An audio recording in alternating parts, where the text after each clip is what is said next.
Hey, what you say?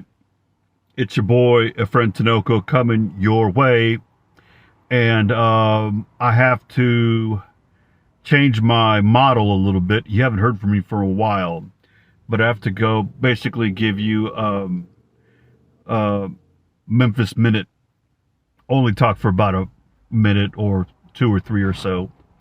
Talk about one thing at a time, and it's going to be this time the border. We just impeached the Secretary of Homeland Security, Alejandro Mayorkas, because of border policies. The problem with the border, as far as we can see, is that there are many people waiting to cross, trying to cross, and crossing. And we see that it is a fair investment of our federal dollars to impede this. It is also a source of danger and insecurity. Some Congress people want to say that it's the most important security issue of our day for this country. I don't know about that. Okay, let's consider this. The most dangerous cities in the world, Tijuana, Juarez, well, they're not the most dangerous cities, really, but they're up there, okay? Some cities further south are a little more dangerous, like Celaya. But you never heard of these. Most of y'all don't have any reason to go there.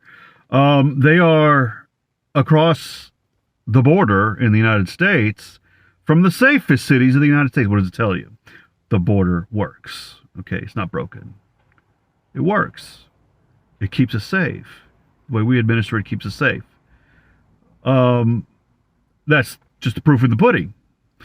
The other thing is that, okay, the way the problem with the border is framed politically, is a campaign issue. So much so that it shifted Biden to the right. And he wasn't really all that far left in the beginning anyway.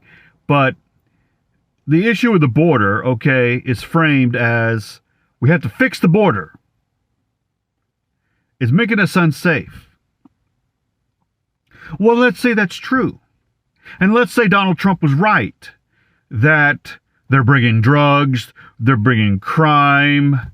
Ostensibly, some of them are good people. I don't know. Is that what he said? That's what he said. That's how he opened up his 2020 campaign? Right. No, his 2016 campaign. I'm sorry. I'm getting my years mixed up. But, yeah. Okay. Let's say that is all true. And that the people coming over from the border are a bunch of thugs, criminals, miscreants, blah, blah, blah, blah, blah, what have you. And they increase crime and they bring drugs and they ruin our communities and so on and so on. Okay, let's say that's all true. Let's say that's true. Okay, well, now, if I had a leak in my house, if I had a leak in the bathroom and the ceiling of the living room underneath was compromised, okay, and I spend my time fixing the ceiling. We have to fix the ceiling because water's coming through it. Okay, let's fix the ceiling. Okay, fine. Let's get those people out and fix the ceiling while people, like, water's coming through the ceiling still from the bathroom, blah, blah, through the bathroom floor. That's stupid. And that's exactly what the same situation is. Exactly. We're not fixing the problem. We're causing the problem, and we're causing a symptom, which is migration. Migration is caused by countries going belly up, by countries being broken. We're breaking the countries. The United States is breaking every country. It's ruining all the countries through covert operations, through embargoes by the Treasury Department, through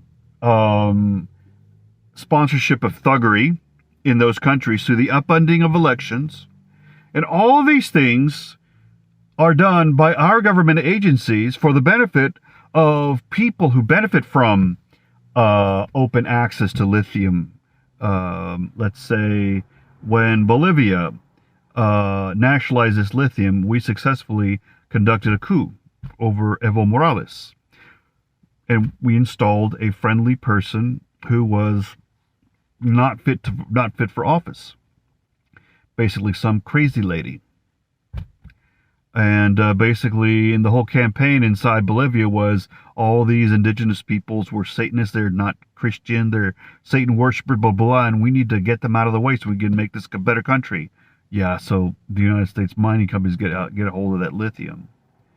They did. They were successful in Peru. We have a embargo in Cuba. We're getting Cubans now because the embargo is tight. Okay, we had an embargo in Venezuela. Well, the embargo in Venezuela is taking hold, and we get Venezuelans now trying to cross our border because they can't make any money.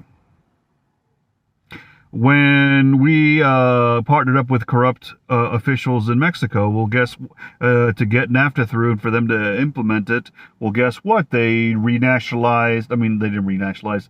They reprivatized the agricultural communes, basically the equivalent of kibbutzes that people were making and eking a living out of, and they couldn't do that anymore. So that was when, back in the mid-90s, was when people started migrating over the border en masse from Mexico.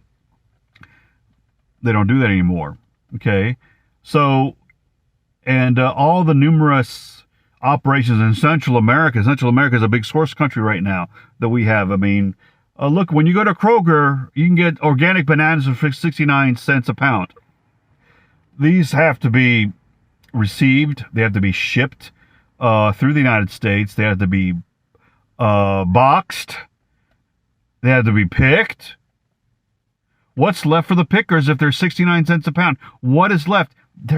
It's like there are no labor laws, no regulations that can be enforced when the government is there to help the sponsor of this violence make money. It's worth a pretty good 3-hour rundown to explain United States covert operations and how the United States has caused migration, specifically in Latin America. All right? So anyhow, we are not, if you want to fix the problem, stop breaking the countries.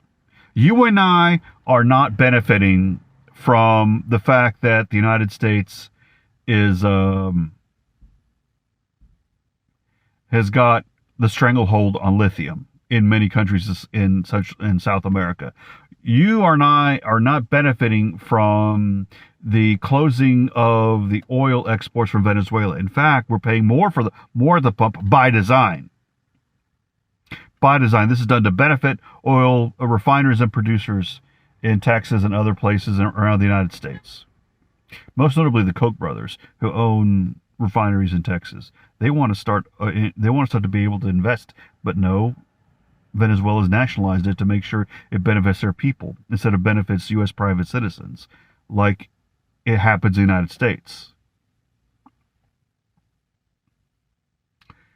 Well, actually private shareholders, the few, not the citizens, but the very few.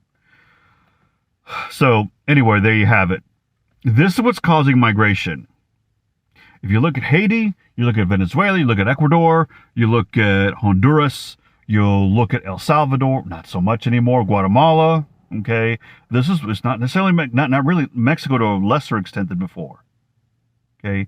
The United States, the countries that the United States has successfully interfered in recent years is what is driving the leak that's coming out of our bathroom and coming through the ceiling. We can't fix a ceiling that keeps getting water leaked into it, because people will try hook or crook to move somewhere, and a lot of them to the United States. So let's get it straight.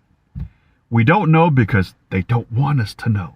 They don't want us to know about all the wars and the assassinations and the election meddling and the yellow press and all the various government agencies involved in upsetting and interfering in these other countries to our south, so that U.S. private investors, Wall Street, big oil, big agriculture and big mining can make money. in these places. So this is your boy, your friend Tinoco, telling you what you need to hear and not what you want to hear. Hasta la vista. Bye.